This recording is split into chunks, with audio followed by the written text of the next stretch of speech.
the moment our fellow geeks, dweebs, nerds, and other unfortunates have been fervently waiting for has finally arrived. It's time for TMI, Confessionals of the Nerd Kind. And now, your hosts, Jeff Nerfherder Chandler, Jim Kaiju Baker, and Christina Yojimbo Henry. You can continue.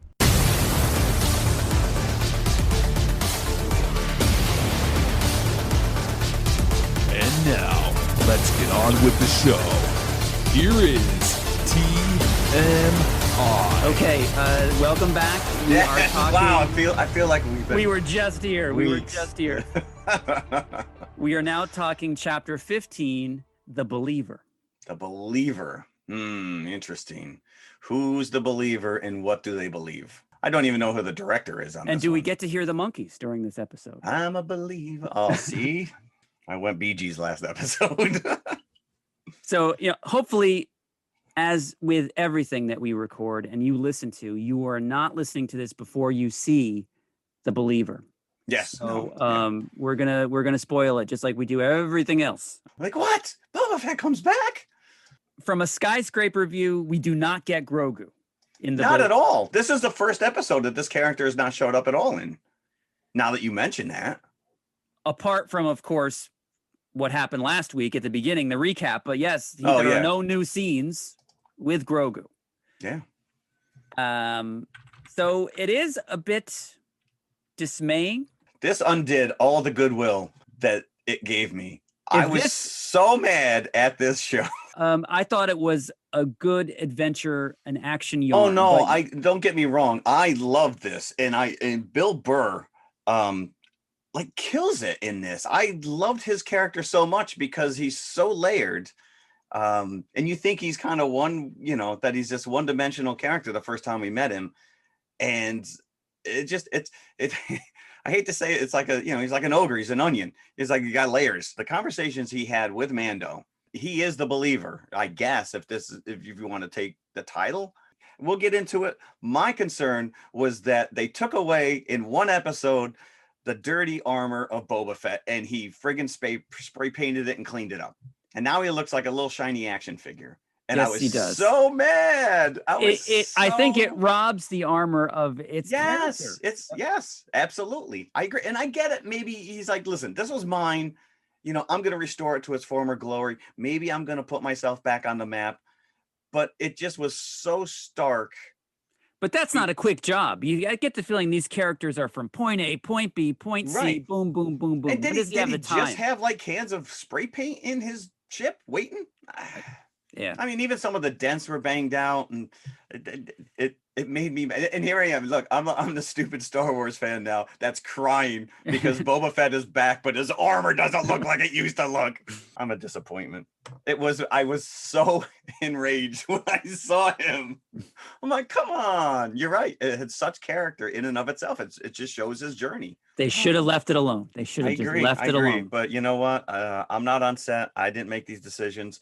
Here we are arguing. We got Boba Fett back. We're not even questioning it. Boba Fett is back. He's friggin' a badass, and we're crying about his armor. So we go to Free Mayfield, who is working in the TIE graveyard. They're scavenging TIE fighter parts for I guess New Republic stuff. But yeah, the reason they need to get him is they established that he's ex-Empire. Yep. And he has access to coordinates that Mando needs to get to Grogu. To have once he gets to Grogu to get on the ship. I wasn't really quite sure what they needed the coordinates for, but that's why they needed to find Gideon. Yeah. So I had joked last season when we had Bill Burr as his character that it proved that Boston existed in the Star Wars universe. And maybe that's why they're filming in Boston, for maybe Bill Burr is going to show up. Bill Burr. Someone told me the other day that Bill Burr has gone on record that he hates Star Wars. I'm like, well, you're now an indelible character. Right? Yeah, it's too late now. Too late. I think he went on record that he wasn't going to be in season 2. So I guess that was just probably a little, white deflection. lie. Yeah, correct. The director of this is Rick Famuyiwa.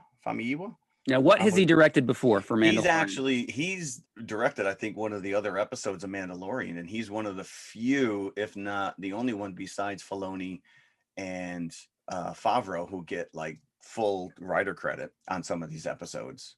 I thought this episode was very well done. I liked it a lot. I liked the kind of the deep dive, not only forcing Mando to kind of rethink like his stance or who and what he is. But I really, really liked Bill Burr's character, really kind of saying, he points out at one point, it doesn't matter who's in charge of this galaxy. A death is a death. It doesn't matter who pulled the trigger. There's a lot of allegories going on here with not only, even my son said, so it's basically Democrats versus Republicans. And I'm like, yeah, if you want to look at it that simplistic, it doesn't matter who's running the country. Sometimes we just want to live our own lives. I think what they're trying to get at is when it comes down to it, it's the same result. Either correct. way. Yeah, it doesn't affect most people on the ground. Whoever pulled the trigger, whoever dropped the bomb, you're all idiots. And we hate you all. It's revealed that Mayfeld needs to go to Morak, which is another deserted planet, except for an out-of-the-way Imperial mining facility. Apparently, there's a lot of these like standalone little Imperial bases just still in existence. You got to figure it's only about 5 years after the fall of the second Death Star. So you would think a lot of these guys, just because the Emperor dies, oh, that's it, we're done. You got a vast army. You got a friggin' armada. Just because you don't have the nicest, coolest planet killer. And it can't be that easy to go to comb the entire galaxy to take these little facilities out. So they still exist. So I wasn't sure if maybe Morak was the easiest facility to get into or the only. Well, it sounded like Mayfield had alternative motives for going there. Yeah, so we got to go to Morak. We got to get somehow inside this facility, this mining facility. He can get in because he was an Imperial. So he has access. It's a facial recognition in order to get access to the computer. Facial recognition. Right. Boba Fett says straight up, well, they may think I'm somebody else. Because obviously, he's a clone. So it's not going to take much for them to scan his face. Which is a very funny bit. If it is a bit. There's a couple. And again, Bill Burr's got some nice little jabs at Fett at one point. Oh, I thought you were somebody else or you were this other guy, So, they're making fun of the fact that Boba Fett is a clone. Yeah, he is. This is a standout episode for Bill Burr because he not only has nice repartee with Mando, but he gets some digs into Cara as well. Yeah. Oh, you're so pleasant, or something to that effect. Right. You're a real joy to be with, kind of a thing. But they have to hijack this juggernaut, this truck-like thing that's carrying. That's the name of it, right? They call it the juggernaut. Yeah. Rhydonium, which has shown up and has been mentioned in Rebels and Clone Wars as this highly volatile fuel power cell kind of a thing. Mando is the only other one who can successfully help him infiltrate this, and it's forcing him to take his helmet off, if only to replace it with another helmet. Correct, which is like a stormtrooper / miner kind of an outfit. And what's great is once they hijack one of these juggernaut trucks and they take out the two drivers, or the driver and his co-pilot, Bill Burr is complaining, this guy stunk. He stinks. This suit reeks. Maybe that's why Boba Fett cleaned his up. It probably did stink. Maybe. Who knows if Vance Cobb ever washed it. And then they suddenly realize that the Empire has a pirate problem on this planet. This is full on Mad Max right here. It completely is. It was right out of the Road Warrior, this scene. Yeah. Now, it begs the question, the pirates don't want to steal the explosives. They want to destroy it. So are these the indigenous peoples of the planet?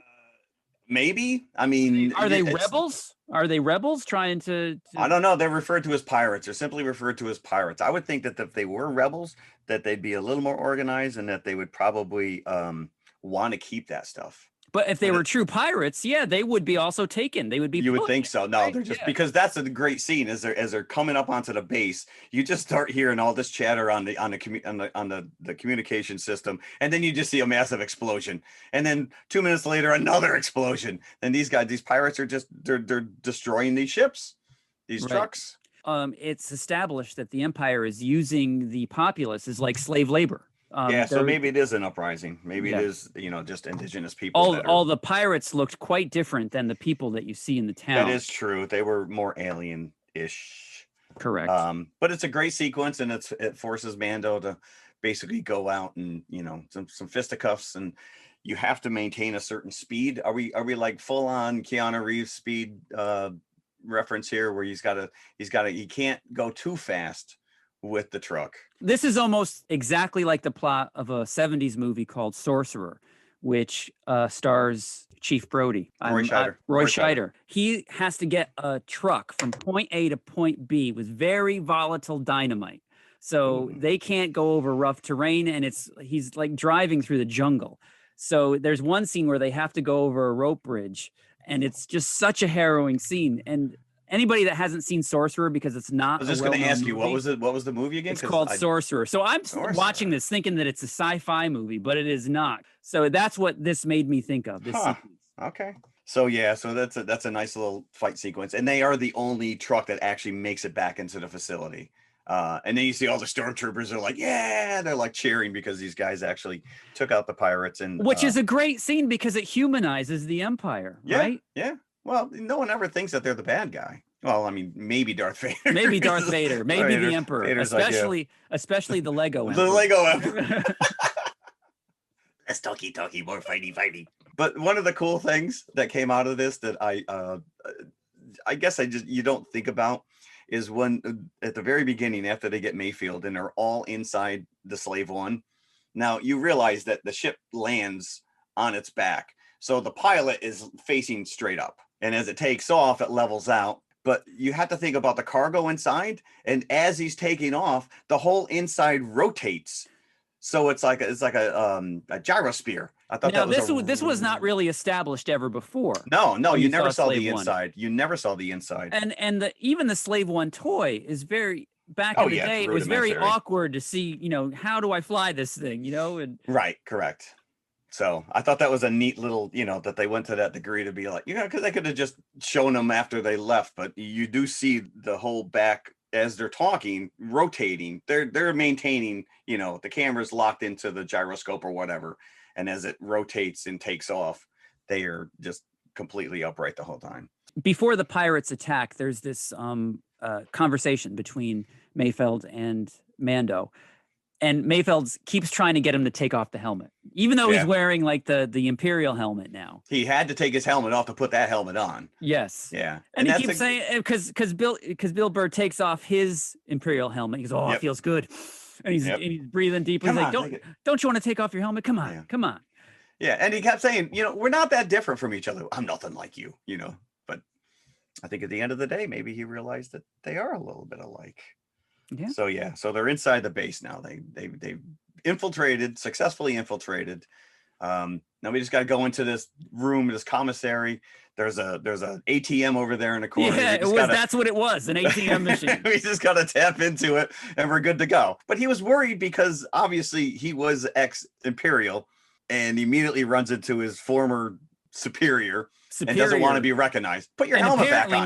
Not only is it just any run-of-the-mill former superior, it's somebody that orchestrated a huge massacre where all of Bill Burr's Operation Cinder. Yeah. This is, to me, this almost went like into Tarantino country. In Glorious Bastards, those scenes with Christoph Waltz, where he's talking to people. You remember there's a scene and you just know something's going to happen. Like he's just a little too jovial. He catches on to them really quick and invites them over for a drink, a celebration drink. But it's going to go horribly wrong.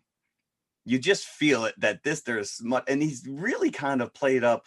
The character's name is Valen Hess, and I think Hess is a slightly veiled Nazi reference. You also get hints of these remnants of the Empire building up this First Order They don't come out and say First Order, but you start feeling, yeah, you know what, dude? But he does. He says everybody thinks they want freedom. What they really want is order. That's what he says. There you go. Which is true. He doesn't really see himself as a bad guy. He's like, we can't continue to have chaos. You need rules. So I thought this whole scene I thought was fantastic. Mando gets access. He goes to the ATM. He takes off his helmet and he is scanned, and it lets him into the system. So does that mean that he is in the Imperial databanks? It would have to. So there's something more going on here. Because what they were saying beforehand is like, well, I can't do it because they have me in their files. I can't do it because I look like somebody else. Right. So either Mando is in the Imperial system or he's completely not, but that wouldn't make sense because then anybody would be able to access. Right. Yeah. But I think he still used Mayfield's password. Oh, because there was like a USB stick that he put into the and I'm like ATM. I'm like, someone in IT and HR was going to get fired because this guy is a criminal, right? And yet he's somehow still in the system and his password works. So did they really need Mayfeld at all for this? Right, just take the stick. Yeah, you could have just taken the stick. That seemed a little questionable. Like, how did he actually get? But we did get helmet off. He does realize, in order to save Grogu, he's got to do what he's got to do, and he takes his helmet off. And it begs the question. I saw this online, and it is. Are you gonna bring up the mustache? The mustache. Like, why would you want a mustache? Does it tickle? Does it tickle underneath the helmet? Because that's kind of like a vanity thing, right? To grow a mustache. Sure. You've got to knowingly shave around to have a mustache.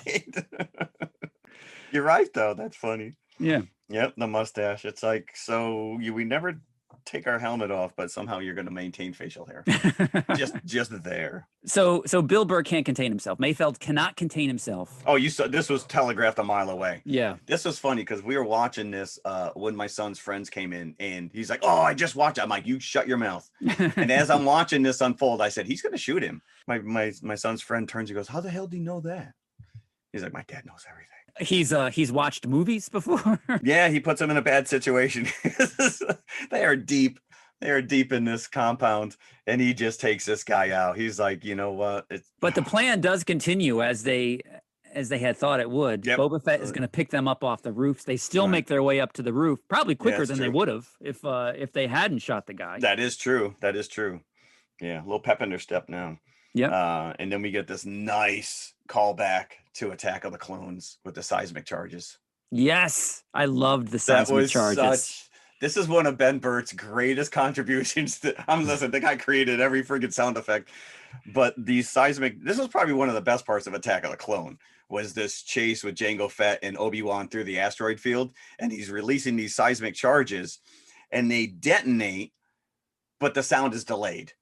And it's this full-on bass guitar, boom. And the minute he's got TIE fighters chasing after him, the slave one is shooting straight up into camera, and he just drops this charge, and boy, it detonates, and it takes out the two TIE fighters, and you're just like, yeah. It was a cheer out loud moment. It was pretty cool. And nobody dies. No, but this kind of goes where I didn't think it was, because now that. Because the other thing too, which is, Mayfield, it's almost like he was apologizing for being an Imperial and whatnot, but then he goes out of his way and he takes out the base. He shoots the base. He blows up the Rhydonium or whatever that is. And I think it was like cathartic for him. And you didn't really see this in the character in season, because he was just a jerk in season 1. Yeah, no, that's what I said. He was like a one-dimensional character, and this just made him so likable. And so it was even more heartbreaking, because you're like, all right, here's one more team member. Here we go. We're going after Gideon. And they let him go. They leave him. But as you were saying, either this episode or the previous one, this is building to getting the gang back together. So, right.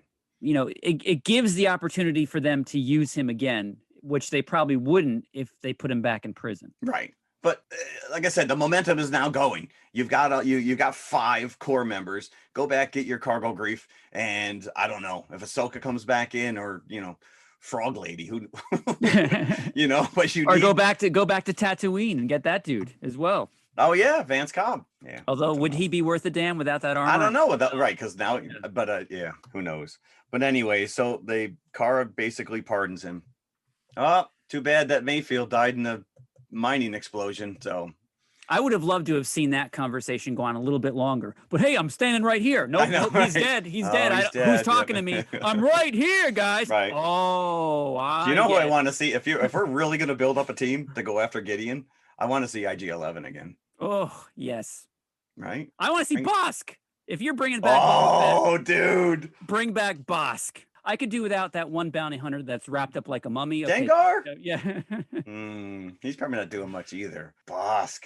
Forlom. Yeah, interesting. I would like to see Bosk full on go berserker and rip somebody to shreds. That's if you're retrofitting some badassery now. That's true. That's you got to do that. Fett's with Bosk. like, let me consult my Rolodex. Interesting. And if you know who I would most like to see retrofit into a badass, Lobot from Cloud City. Oh yes. The Lobot Appreciation Society lives on. Yeah, he was badass too. You know, we talked about, you know, who it was that Grogu may or may not have contacted. Again, you can't separate these two characters. So I think you're going to get a Sith. I feel you're going to get someone drawn to him. That's true. And I think that blue butterfly is. I got to look more into that. I got to look that up because I don't know. Could we get a Ben Solo? Could we? He would be possible. Like, how old would he be? He'd be like, he'd be a kid. He would be, but hey, you know, Grogu's probably around the same in Yoda years. Mace Windu, never confirmed dead. But he lays down the gauntlet big time here at the end. And I love this. You know what was great is like, if you remember what Moff Gideon said to them. He repeats it. Yeah. Yes. Basically at the end of season 1, telling him how important this creature is. How, you know, and that's the other thing too, because Gideon keeps referring to it as a thing. And now you've got Mando and he's saying, I am coming for you. He is more important for me than you will ever realize. And he sends this message and you can just see Gideon's like, oh crap, I got on the bad side of this dude. So yeah, it's setting it up. I would hate to see next episode come and go and not have a confrontation with Gideon, but they could build it up and make us wait a whole. Now, how different to a lightsaber is the dark saber? Do we know this yet? It's basically an absence of light. It is powerful, but I don't think it really has any properties that are that different from a lightsaber. So we already established that the lightsaber can't cut through Beskar. Beskar, correct. And that's the one thing we too, even though the Razor Crest was blown up, he did retain the Beskar spear. So 1 episode left. This flew by. It did. This season, these 8 episodes, and we have been salivating. I will tell you, I do not get a chance to watch these shows until probably Saturday morning.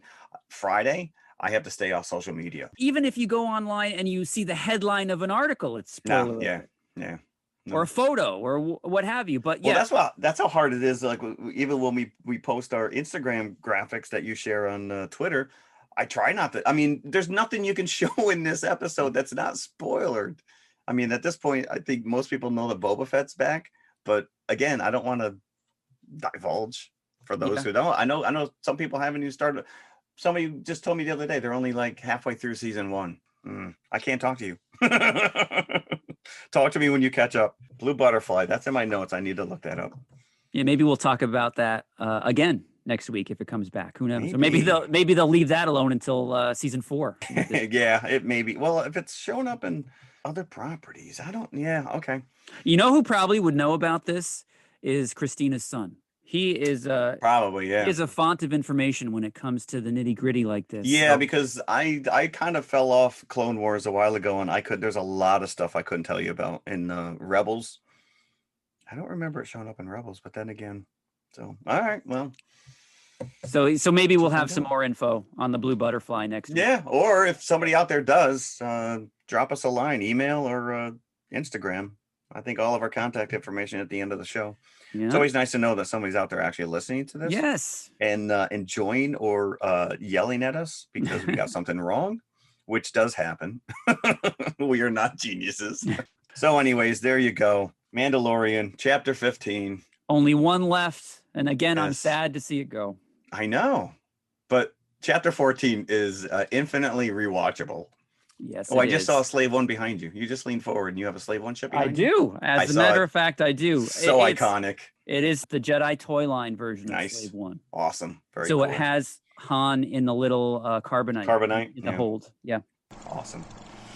All right, there you go, kids. We'll see you next week. See you next week. Wrap this up. Bye. Bye.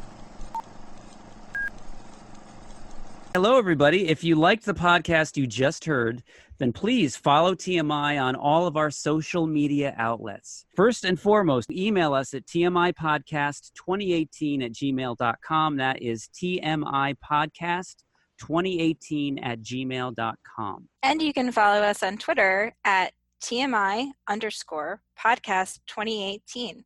Stop over, say hi, give us a compliment. We'd love to hear from you. Awesome. Make sure you follow us on Instagram as well, which is also TMI_podcast2018. And of course, we are on Facebook, facebook.com/TMI Podcast 2018. And it should be noted, we also have a community page, so join the forum. And if you like to watch YouTube, you can see us at TMI Podcast 2018, all one word. Look for the popcorn bucket. Popcorn bucket. Or you could just go to our website, which has every link there, TMIconfessionalspodcast.com. And we'll see you at the concession stand. We'll save some popcorn for you. Less talky, more fighty.